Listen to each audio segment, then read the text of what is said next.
What up, y'all? We are at the you're not getting out. The car wash. You're not getting out. And I'm about to vacuum this dirty car out because I can't take being in no dirty car. Look at this. Look at this.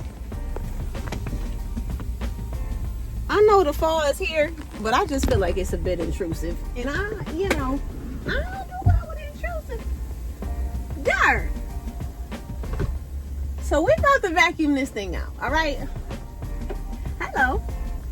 I don't know who that is, but she's Black Girl Magic, okay? So we're gonna vacuum this thing out. Harlan, say hi to the people.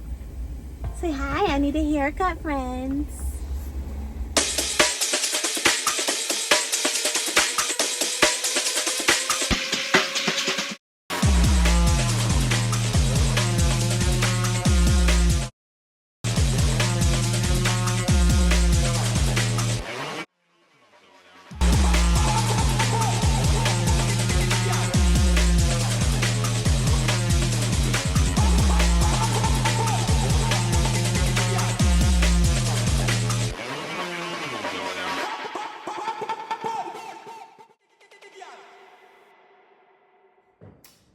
Hey y'all, I'm back.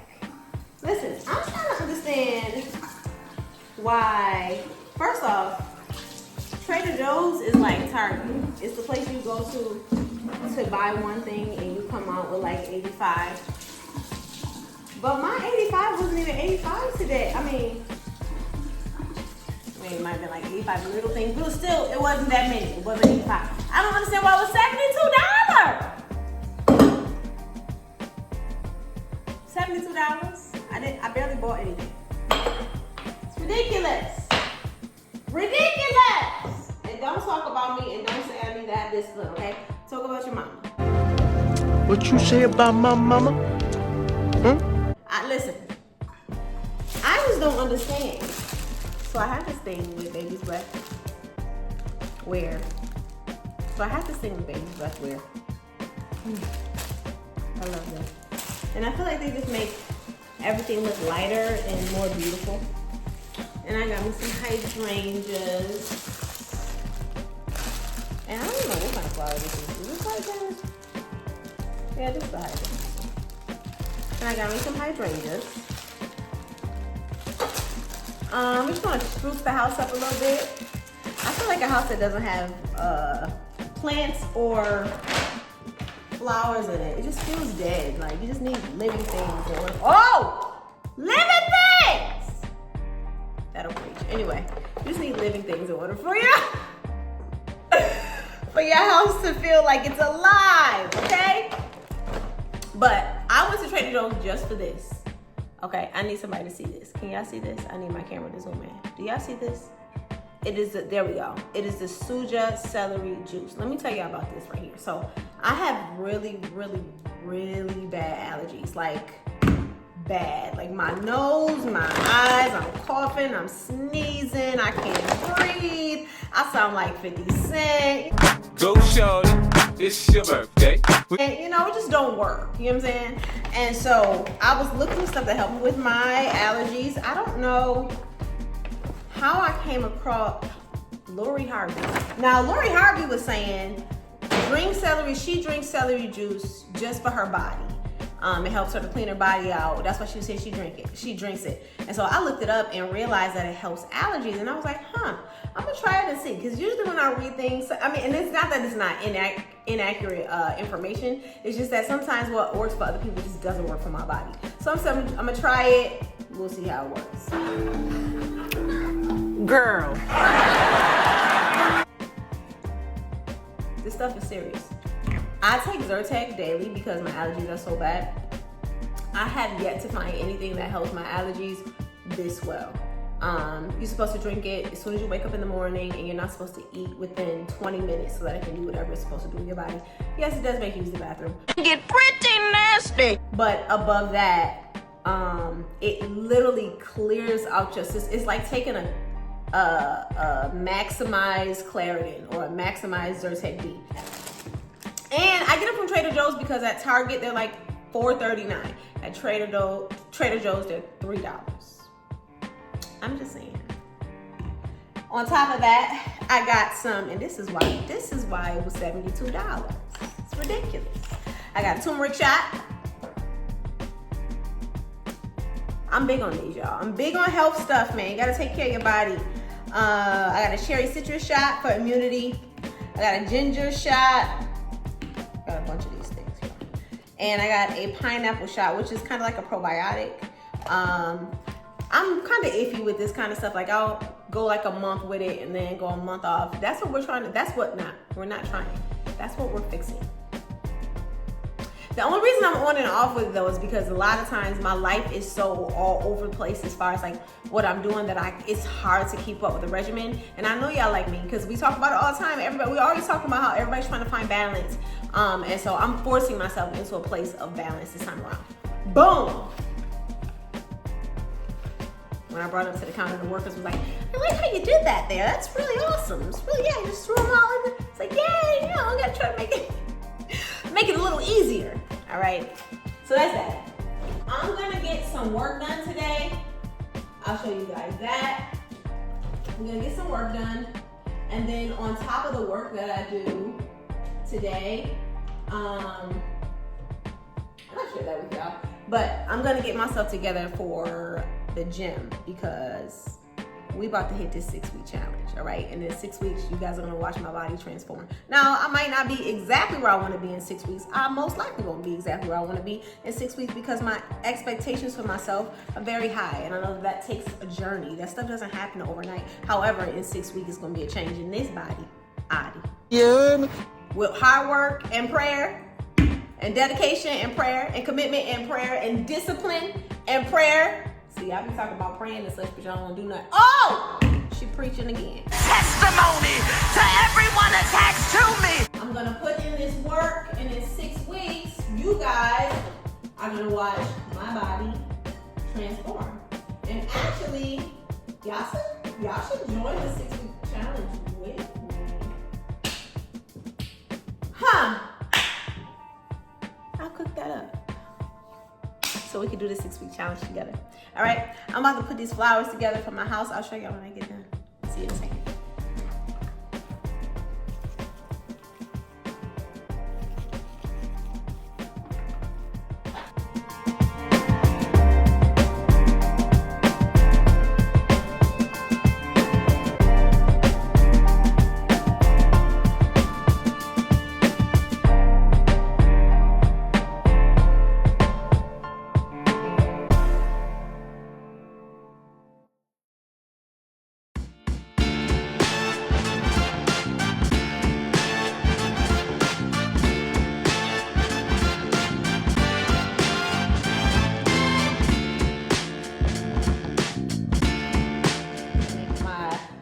My little pre-workout cocktail, which consists of this Celsius, which is great. I love great anything. This vitamin C that I get from Vitamin Shop. I like this one in particular because it makes whatever you put it in, it makes it sour. I love sour stuff. And then this here is creatine. If you don't know about creatine, because I am not a nutritionist, I'm not gonna tell you. All I'm gonna say is that it gives your body an extra pump, okay, as far as in your muscles. And if you want your body to ID, you might want to grab some, okay? Y'all not get me. Amir said, he tasted it, and now my arm falling off. Your arm. I didn't do it. I don't want no parts. So, we're going to cook this up, get us ready for this gym, and we're off.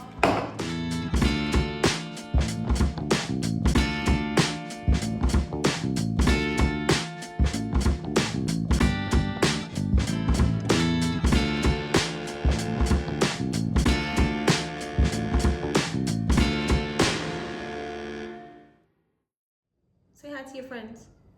Hey guys. All right, so as y'all can see, the gym kicked my butt. Verdict from the gym is I need to stay there. I need to stay there. But I'm back home and I'm just doing some studying, and coincidentally, and this is kind of crazy, I was reading in 1 Corinthians. So check this out. I'm reading First Corinthians, and now I told you guys this is my new Bible. It has New International Version, it has the New Living Translation, it has the New King James Version, and the Message Version. Let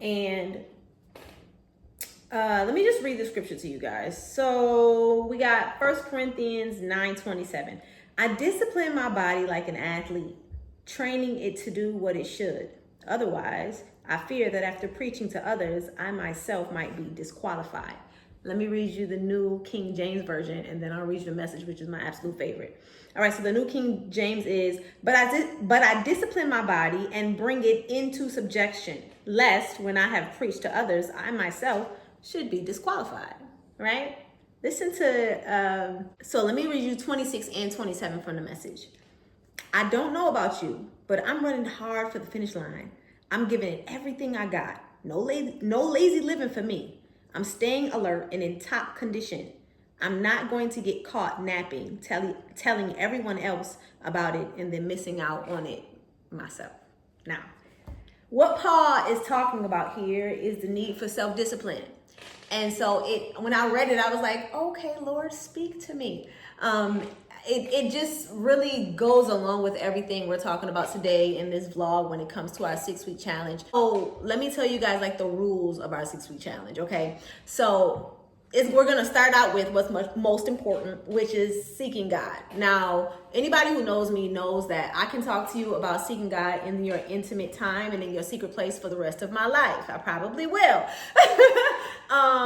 But the first thing we're gonna do in our 6-week challenge is spend time with God in the morning before sunrise. So if you're joining this challenge, if you wake up at 9:30, that doesn't mean don't pray and don't spend time with God. But our objective is to try to catch our time with him when the sun is down. Okay, I'm just gonna tell y'all, spending time with God has literally changed my life. It has realigned my thoughts. It has planted my feet in soil that's just unmovable. It has rerouted my brain and my motives to what is most important. It has taught me discipline in ways that nothing else has. It's done so many things. It has opened up a wellspring of intercessory prayer.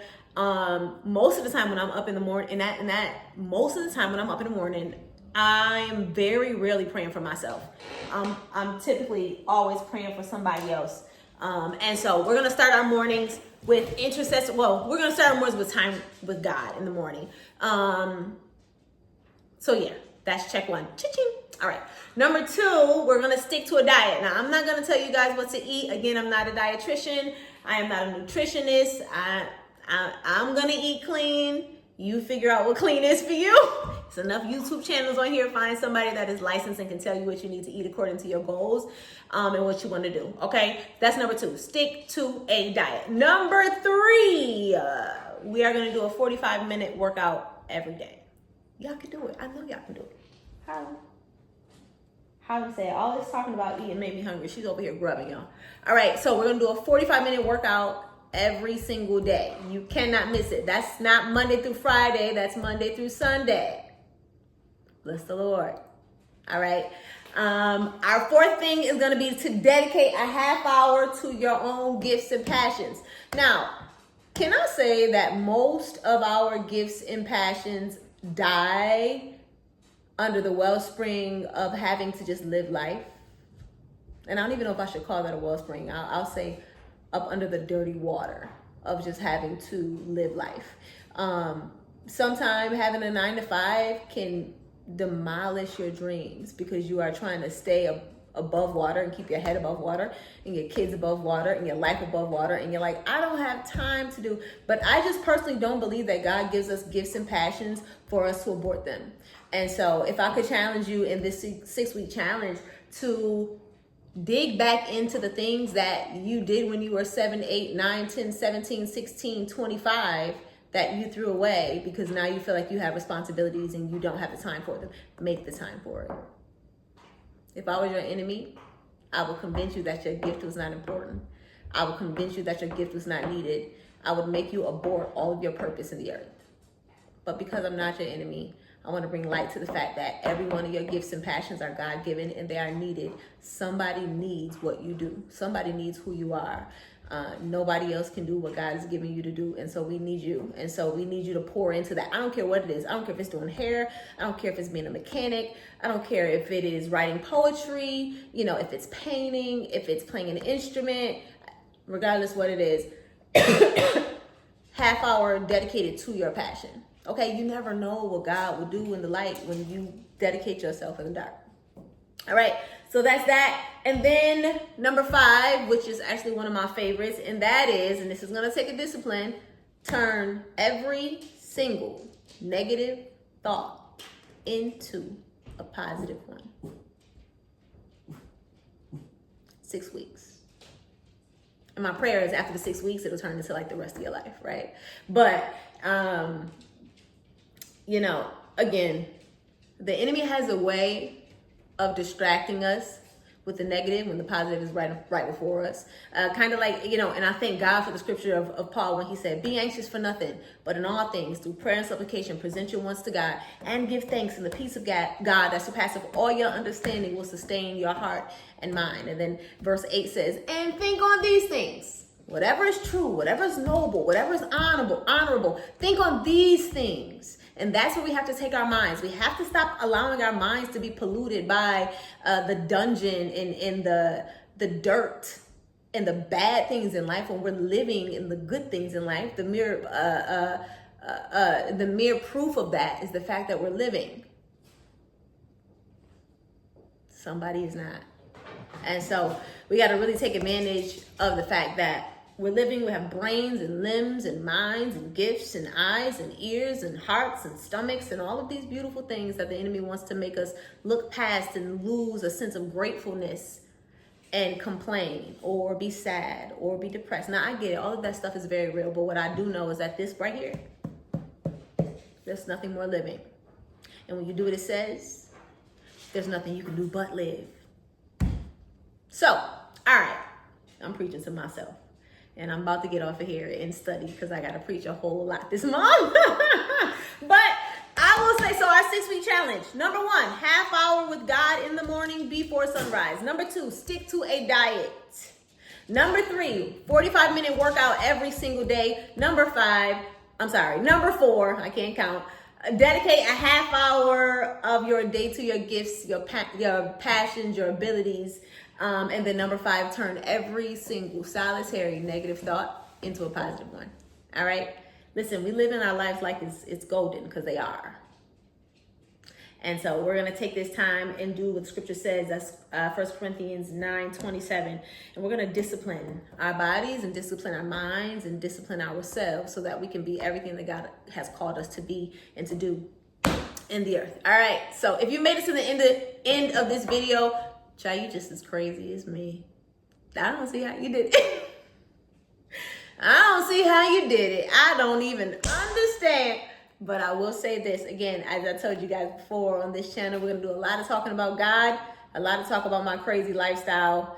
We're going to talk about love a little bit, a lot of bit. Got a lot to tell y'all about that.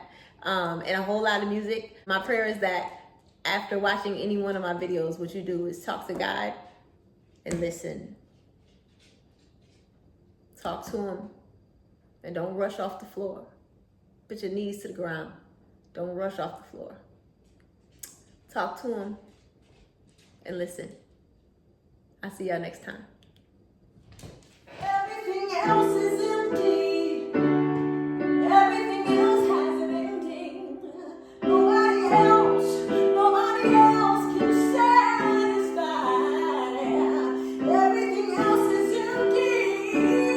Everything else has an ending. Nobody else can satisfy. Everything else is empty. Everything else has an ending.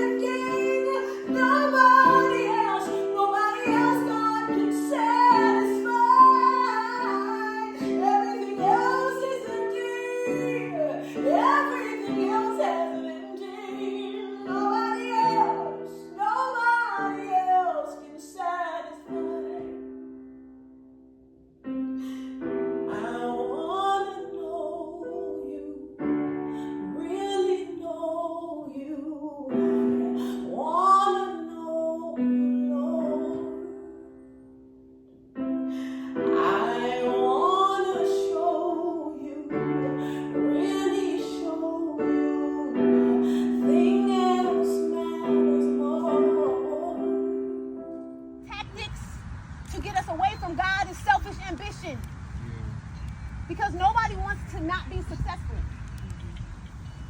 We all want to be successful, right? But it is something that can separate you from the Father if your heart is not positioned in a way of purpose.